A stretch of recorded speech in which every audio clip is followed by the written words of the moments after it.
የኦሮሚያ ክልል ፕሬዝዳንት ክቡር አቶ ሽመልስ አብዲሳ ሐዋሳ ከተማ ገቡ። የፕሬዝዳንቱን ሐዋሳ መግባት ተከትሎም በሲዳማ ካድሬዎች በኩል ከወትሮ ለየት ያሉ መግለጫዎች እየወጡም ናቸው። የሲዳማና የኦሮሞ ህዝቦች የወንድማማቻዊ ግንኙነት የምናውቀውና የኖርንበት መሆኑን ተገንዝባችሁ ለፖለቲካ ዓላማ መጠቀም የምታደርጉትን የተለያየ ንግግሮቻችሁን በአስቸኳይ እንድታቆሙ ስንል ለሲዳማ ክልል አመራሮች ጥሪ እናስተላልፋለን። ክቡር የሰፊው ህዝብ መሪ አቶ ሽመልስ አብዲሳ አሁን ህዝቡ መሪነታቸው በቃም ብሎ ስለተቃወማቸው የሲዳማ ክልል አመራሮች የአድኑን እንቅስቃሴ እያደረጉ እንደሆነ ያውቃሉ። ክቡር ፕሬዝዳንት ክልሉ የግለሰብ አይደለም የህዝብ እንጂ ህዝብ ደግሞ የ6 ዓመታት ስቃይ በቃኝ እያለ ነው። ታዲያ ክቡር አቶ ሽመልስ አብዲሳ የኦሮሚያ መንግስት የሲዳማን ህዝብ ፍላጎት ትቶ የጥቂት ግለሰቦችን ጥቅም የሚያስጠብቅና ሲዳማን የሚጎዳ ስራ የሚሰራ ከሆነ አጥብቀን እንደምንቃወም እየገለጽን እርሶም ክቡር ጠቅላይ ሚኒስትር ዶክተር አብይ አህመድም የህዝብን ድምጽ ሰምቶ በክልሉ ለውጥ እንዲመጣ ጫና እንዲያደርጉ ስንል ጥሪ እናቀርባለን።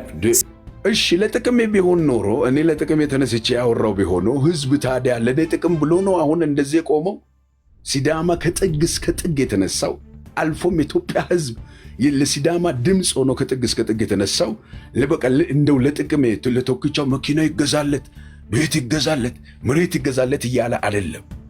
ህዝቡ ተጨቆናል። ህዝቡ መንገድ ላይ ወድቋል። we are the living testify ብሎ ነው የወጣው። እኛ ህያው ምስክሮች ነን። እያየን ነው ህዝብ በዚህ ደረጃ በራብ አለንጋ ተገርፎ ነው የሲዳማ ህዝብ በዚህ ደረጃ የወጣው እንጂ ኩሩ ህዝብ ነበረ።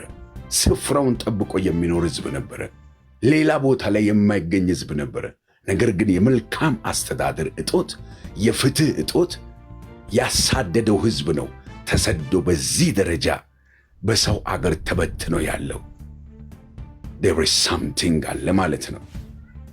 ስለዚህ የህዝባችንን ችግር ስላየን በዚህ ደረጃ በየቀኑ እናንተ እንዲህ ያረጋችሁ የምትሉት ነገር የምትተርቱት ነገር እናንተኑ ነው ለእናንተውና ለሰዎቹ ነው ጦስ የሆናችሁት እንጂ ምንም ያመጣችሁት ነገር የለም። anyway አሁን ዋናው ነገር ምንም ወደዚህ ወደዛ የምናደርገው ነገር የለም። ሽማግሌዎችን እናንተም ሰዎች ፕሬዝዳንት አቶ ደስታ ሌዳሞ ሌሎችም ሽማግሌዎችን ባታስቱ። አንደኛ የምንኮራበት ወጋችን ነው፣ የምንኮራበት ባህላችን ነው፣ የአፍኒ ስርዓታችን ነው። ፊልምም ጭምር ተሰርቶ ፊልሙም በብዙ ዓለማት ላይ በኢትዮጵያም ትልቅ ተቀባይነት ያለው ፊልም ሆኗል። በዚህ ደረጃ የከበረውን ባህላችንን ባታጠፉት። ድንገት 6 ዓመት ያልነበራችሁ ሰዎች በ16 ቀን ውስጥ ወይ በ6 ቀን ውስጥ በአንድ ጊዜ ያንን ለማካካስ የሚደረግ አይነት ነገር ጎብኝታችሁ ደርሳችሁ ማታውቁበት ስፍራ ሄዶ ብዙ ነገሩን ወዲህ ወዲያ ማለት ቢዚ መሆኑ እሱ አያስኬድም። አጥፍታችኋል፣ አውድማችኋል፣ ብዙ ነገር አጉድላችኋል። ስለዚህ ይህንን አምናችሁ ወደሚቀጥለው ወደሚሸጋገርበት መንገድ እናንተ ስፍራውን ወደምትለቁበት ነገር ከፌደራል መንግስቱ ጋር እንግዲህ ቢመቻች የፌደራል መንግስት ደግሞ ጣልቃ እንዲገባ እኛም ጥሪ ያቀረብን ነው። ሰሞኑን የፌደራል መንግስት ጣልቃ ይገባል እናንተ ነገሩን እንትን ብሉ የሚሉ በፌደራል መንግስት ስም የመጡ አንዳንድ የውሸት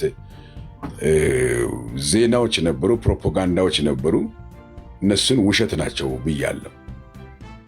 የፌደራል መንግስት ቢሆን ኖሮ አንዳንድ ነገሮችን እናይ ነበረ፣ ምልክትም እናይ ነበረ፣ መግለጫም አንዳንድ መግለጫዎች ለህዝብም የሚሰሙ ድምጾችን እንሰማ ነበር። ነገር ግን አይደለም። አሁን ዋናው ነገር እንደዚህ አይነት ነገር ባይቀጥል የተከበረ ባህላችን ነው። የአፍኒ ስርዓታችን፣ የእርቅ ስርዓታችን፣ ሽማግሌዎች እውነትን የማውራት ስርዓት፣